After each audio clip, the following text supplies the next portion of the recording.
Hello, I'm Robert Dakota of Worldviews Media, and I'm here to introduce you to Randall Carlson, who many of you know. And he's going to be speaking over the winter solstice, December 16th, about the cosmic year and the architecture of reality, which is connected to winter solstice, the origins of Christmas, the return of the light, and the Christmas tree as the tree of life. Those are just a few of the subtopics. And before we go any further, I'm just going to turn it over to Randall. Randall, thank you so much for joining us. We get to hang out with you like this often. So we want to set up this weekend as a virtual hangout. Even though we can't meet in person, other people could get a chance to get the opportunity to connect with you and hear some of these stories that we hear all the time. We appreciate you very much, Randall. Well, thanks, Robert. Yeah, it's part of these great cosmic cycles that have been translated to Earth and have survived in the form of many of our festivals, holidays, celebrations, and holy days and things. They have a celestial counterpart, and this is what I always try to do, is to show how the backdrop to many of these things that we do on an annual basis and a seasonal basis have this cosmic uh, reality behind them. And so this will be kind of following in that theme. We're going to look at the winter solstice and what the significance of the winter solstice was to ancient peoples around the world. And we will be looking at how that significance has survived into some of our more modern observations, seasonal observations. We'll look at, like you said, the origins of Christmas, that had its roots in earlier pagan traditions. For example, Saturnalia, which was the festival in honor of Saturn, who was at that time considered an agricultural god. But we were going to look at the cosmic significance of the winter solstice. So we're going to kind of dive into some of the astronomy that's behind it, so people can understand this idea of the cosmic cycle of the seasons and how that relates to the greater macro reality compared to the human scale reality, because these great cycles of time that are being played out on a sort of a scale invariant reduction in scale that governs so much of our lives, the things that we take for granted. There's an old saying that the ancient knowledge will again abound and overflow as water upon the earth. The remains of this knowledge are everywhere about us, in everyday use and perfect. And so that's what I try to do, is to try to make some of these things more readily visible to people, that behind these things, these observations and celebrations and festivals that we really enjoy so much, are deeper spiritual and cosmic truths. So we will look at things like the symbolism of, we'll just take some of the symbolism, like, for example, the tree, the Christmas tree. Behind that is this idea of the tree of life. And we'll dive into some of the significance and meaning of the tree of life, and how that manifested in various forms in different cultures, how it showed up in the Kabbalah, how it showed up in other mythic traditions. Also, counterparts to Christianity. We think of Christmas, the Mass of Christ, as being exclusively Christian, but it also had similar traditions in other cultures, in other religious beliefs. Mithraism was a very important one that we'll get into some of that as well. Mithras was a sun god, and his birth date was given as December 25th, which is significant, as you'll see, in relation to the whole phenomena of winter solstice and the descent into darkness and then the return to light, that was so important to all the cultures of the Northern Hemisphere. We'll also look at some of the many of the sacred structures around the planet that were built with their internal alignments and orientations to these key solstitial and equinoctial points within the cosmic cycle. For example, we'll look at, I'll just cite one, Fort Ancient in Ohio, a great ringed structure that, if you position yourself auspiciously at the center, there will be a slot in the embankment through which the winter solstice sunrise will appear that morning. So there's many examples of that. We'll look into some of why that was so important to ancient peoples. So it's going to be kind of a smorgasbord of ideas and things. but all kind of connected with that time of year and what its significance was to our ancestors, and how to actually kind of restore some of that deeper significance to some of these things that we take for granted without necessarily realizing that they have a deeper significance and meaning to them. So if people saw the Halloween presentation that I did, you'll know exactly what I'm talking about in the sense of trying to get behind the outer forms that people are engaged in. And we'll kind of do the same thing with Christmas, with the solstice this time of year. We'll, for example, look at the myth of the kingfisher, which was bird which nested on the stormy ocean, but the ocean was stilled for 2 weeks by the god Aeolus, the god of wind, and that these 2 weeks flanked the winter solstice. There's very interesting significance to these things. So that's what we're going to get into in this live stream podcast.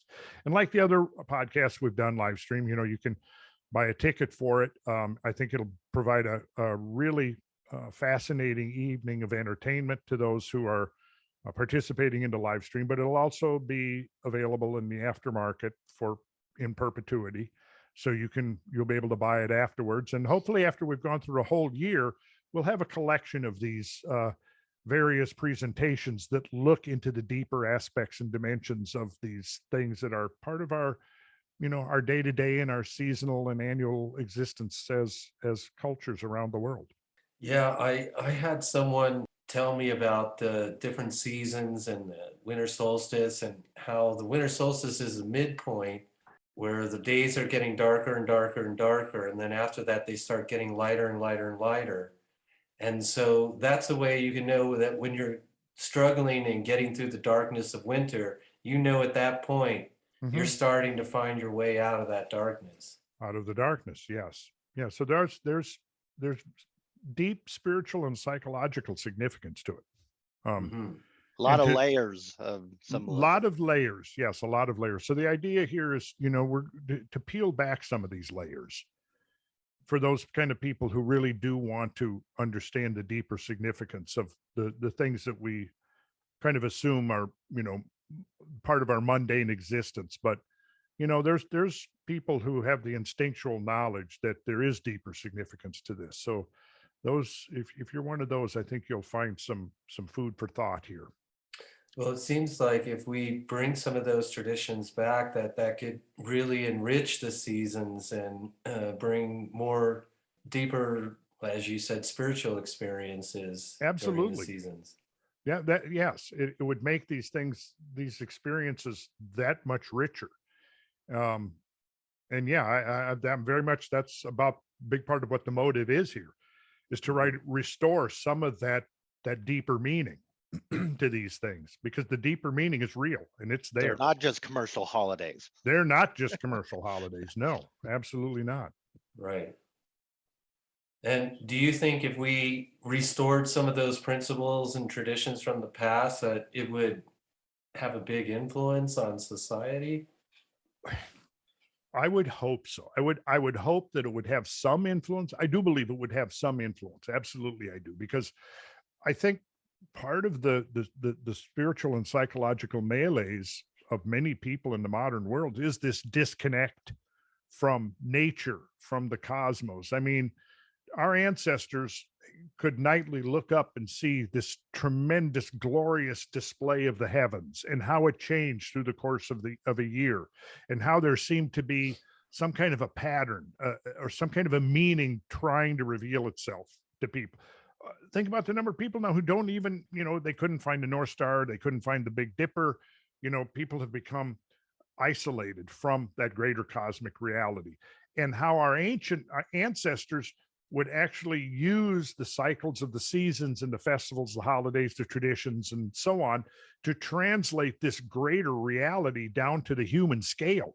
And then that would allow us to integrate our own psychology with a greater reality. And I think that a lot of the problems, yes, that people are suffering today, sort of the alienation, the segregation from nature and so on, could be at least somewhat restored by bringing back some of that deeper meaning. Mhm. Well, I'm looking forward to it, Randall. I think it's going to be a great time to dive into that. I love hearing about all the symbolism and the metaphors, and that just totally fascinates me. Yeah, I can never get enough. yeah, same here. I can never get enough. But it'll be a precursor to more things that we're going to be doing. 2023 is going to be a big year for diving into many of these subjects. I'm looking forward to a year of disclosure, uh, peeling back some of the veil that obscures a lot of this deeper history of our own species on this planet, and this will just be um, one more chapter in that effort to bring forward some of these hidden realities, if you want to call it that. So yes, I'm very much looking forward to it, and many of the other things that we've got planned for next year, which Yeah. we'll be talking about. Yeah, April will be great, and I can't wait to dive in a little bit to some of that lost technology you had a conversation with Joe about.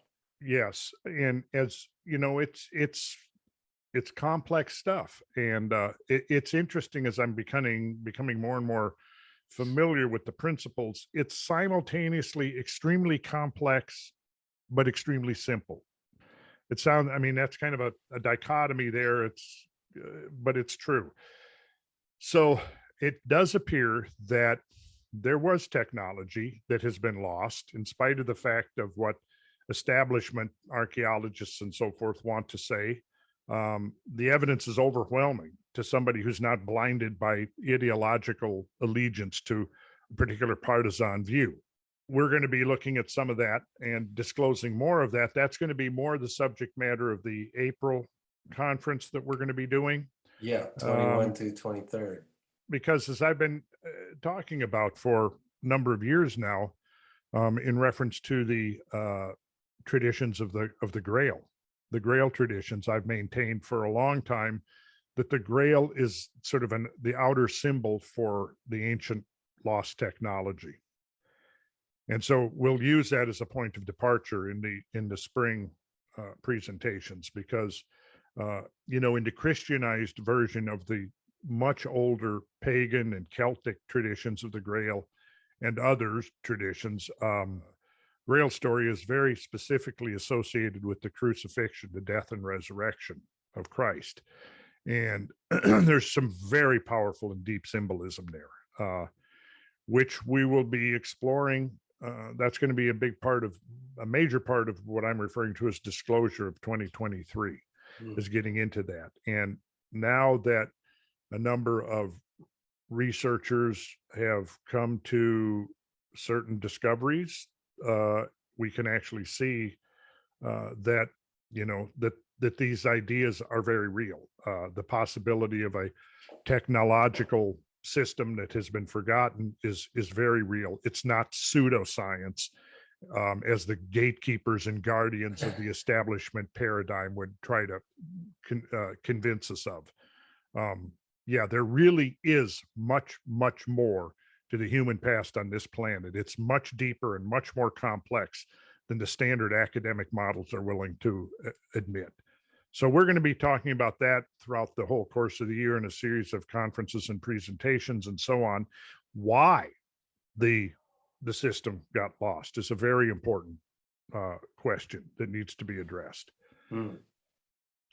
But the thing the thing we're going to be doing on the 16th is just going to be sort of what can I say, a nice little digestible chunk of some really cool stuff related to that particular time of year. And of course, it's all one system. That's the thing we have to understand. We're not looking at separate entities. We're all basically looking at different parts of a whole. So if we look at the origins of Halloween, we see that that's integrated into a whole model. If we look at the ancient traditions associated with Christmas, we see that that's integrated into the same model. And the unifying factor in all of that is essentially astronomy, the movement and patterns of the heavens, which has to be precise. And this is why we use the term architecture, because if the pattern of the heavens, the structure of the solar system, was even slightly deviated from what it is now, all of this would cease to exist entirely. It's a very unique uh, system. It's a very unique pattern of phenomena, both temporal in time and spatial in terms of space, that has to be exactly fine-tuned as it is in order to affect this thing that we call life and that we think of as consciousness and sentient being. And we come across the idea that the machine, this heavenly, divine, celestial machine upon which all life depends, has gotten somewhat out of tune. And this is one of the important technological implications that we will be exploring through all of these classes and conferences that we're planning upcoming. And how do we retune the machine to get optimum performance out of it? That's going to be one of the questions that we're pursuing consistently throughout this information disclosure. Yeah, well, it was really exciting what just the little bit you shared on Joe Rogan so far. So we know you got another show coming up with him, and you'll be able to share more in April. So really looking forward to that. Mm-hmm, mm-hmm. And you'll maybe give us a little taste on the 16th. If you're really nice to me, if you're asking a very nice way, I can probably. Okay. Oh yeah, yeah. I mean, I think that would be certainly would certainly include some element of that, because that's going to become a regular part of this whole tradition that I'm trying to enunciate and explicate and illuminate. Now that's an integral part of it. Well, I like that you mentioned, I think we were talking earlier, you mentioned how it's connected to agriculture as well. Oh yeah, yes, indeed. And I find that overlaps in a lot of different societies and cultures also, that the winter solstice, spring equinox, summer solstice, autumn equinox, and the other points in between there are crucial to understanding how to grow food well and to stay on the right calendar so you get your seeds in the ground at the right time. And that brings us right back to the Grail stories and the Grail mythos. Yeah.